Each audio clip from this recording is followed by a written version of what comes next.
వికారాబాద్ జిల్లా పరిగిలో సిద్ధార్థ కాలనీకి చెందిన మొగులయ్య అనే వ్యక్తి పలువురి దగ్గర లక్షల రూపాయల డబ్బులు తీసుకొని ఇవ్వకుండా ఇబ్బందులకు గురిచేస్తున్నారు. తన ఇంటిని అమ్మి ఇస్తానని మాయమాటలో చెప్పి చివరికి వేరే వ్యక్తికి గుట్టు చప్పుడు కాకుండా రిజిస్ట్రేషన్ చేస్తున్నాడని తెలుసుకొని డబ్బులు ఇచ్చిన బాధితులు పరిగి సబ్ రిజిస్టర్ కార్యాలయం ముందు రిజిస్ట్రేషన్ ఆపమని ఆందోళనకు దిగారు. మిత్రుడు అప్పు కావాలని కోరగా తనకు ఉన్న ఎకరా భూమిని తాకట్టు పెట్టి దాదాపు 30 లక్షల రూపాయలు ఇప్పించాలని అన్నారు.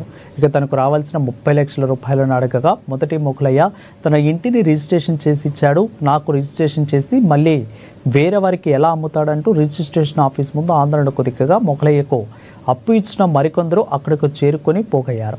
ఇక రిజర్వేషన్ చేయించుకునేందుకు వచ్చిన మొగులయ్యను వీళ్ళందరినీ చూసి గొడవ జరుగుతుండగా అక్కడి నుంచి వెళ్ళిపోయాడు. మాది గోవిందాపూర్. మా ఆయన దోస్తానంలో పోయిండు. నాకు ఇబ్బంది ఉంది, ఇట్లా హెల్ప్ చేయాలంటే మా ఆయన ఇక్కడ భూమి రాసిచ్చిండు అప్పు కింద. వాడు భూమి రాసుకొని మళ్ళీ మా తన 30 లక్షలు తీసుకొని పరారు అయిపోయిండు. ఇప్పటి వరకు ఫోన్ చేస్తుంటే నేను ఆడు శబరిలున్నా ఆడున్నా ఈడున్నా అని చెప్తుండు. వచ్చినాక ఫోన్ చేస్తా అని చెప్పి ఈరోజు మమ్మల్ని చెప్పకుండా వచ్చి దొంగతనంగా రిజిస్ట్రేషన్కి వచ్చిండు. రిజిస్ట్రేషన్ ఆపాలి సార్, ఇది మాకు ఫస్ట్ అగ్రిమెంట్ అయినట్టు ఇది మేము ఆపడానికి ఛాన్స్ లేదమ్మా, కోర్టు నుంచి రావాలని అన్నాడు. కోర్టు నుంచి మాకు పేపర్ వచ్చింది, పేపర్ వచ్చిన ఇది కాదు అది రావాలంటే ఒక రోజు టైం ఇవ్వండి అంటే టైం ఇస్తలేడు సారు. అసలు ఈడ ఏం నడుస్తుందో మాకే అన్యాయం తెలుసు. ఒక్కరు కాదు, ఈడ 10 మందికి ఇవ్వాలి పైసలైనా, అట్లా ఎంతమందికి మోసం చేసి వెళ్ళిపోతారు సార్ ఆయన. ఇది అర్థం చేసుకోవాలి కదా పెద్దవాళ్ళు, కొంచెం ఆడపిల్లలు మాది 4 ఎకరాలు మాది ఎకరా భూమి, ఎంతమంది మోసం చేస్తారు వాడు. ఈ రోజు మేము పుస్తలు అమ్ముకొని ఉన్నాము. 15 లక్షలు 30 లక్షలు పైసలు కట్టాలంటే భూమి ఏమని అంటున్నారు సార్ వాళ్ళు. పైసలు మీరు తీసుకురా ఆయన దగ్గర భూమి రిజిస్ట్రేషన్ చేసి? ఏం తీసుకోలేము సార్ మేము. మరి మీ భూమి వాళ్ళకి ఎట్లా రిజిస్ట్రేషన్ చేసి ఇచ్చింది? ఫ్రెండ్లీగా సార్ మీకు హెల్ప్ చేయాలంటే నేను ఇడిపిస్తానని చెప్పి ఇచ్చిండి, ఇస్తారులే మోసం చేసింది సార్. మాది గోవిందాపూర్.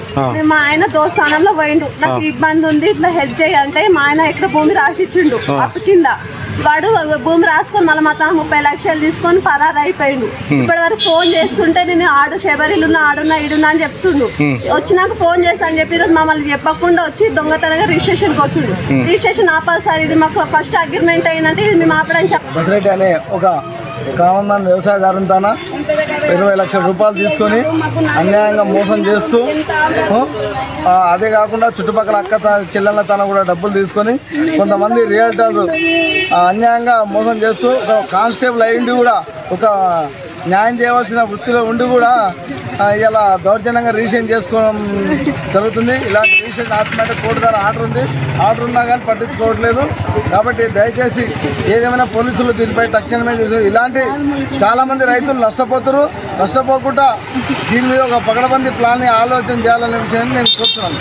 బసిరెడ్డి అనే ఒక కామన్ మ్యాన్ వ్యవసాయదారుని తన 20 లక్షల రూపాయలు తీసుకొని అన్యాయంగా మోసం చేస్తూ, అదే కాకుండా చుట్టుపక్కల అక్క చెల్లెళ్ళ తన కూడా డబ్బులు తీసుకొని కొంతమంది రియల్టర్లు అన్యాయంగా మోసం చేస్తూ ఒక కానిస్టేబుల్ అయ్యిండి కూడా ఒక న్యాయం చేయవలసిన వృత్తిలో ఉండి కూడా ఇలా దౌర్జన్యంగా రిజిస్ట్రేషన్ చేసుకోవడం జరుగుతుంది. ఇలాంటి రిజిస్ట్రేషన్ ఆటోమేటిక్ కోర్టు ద్వారా ఆర్డర్ ఉంది, ఆర్డర్ ఉన్నా కానీ పట్టించుకోవట్లేదు.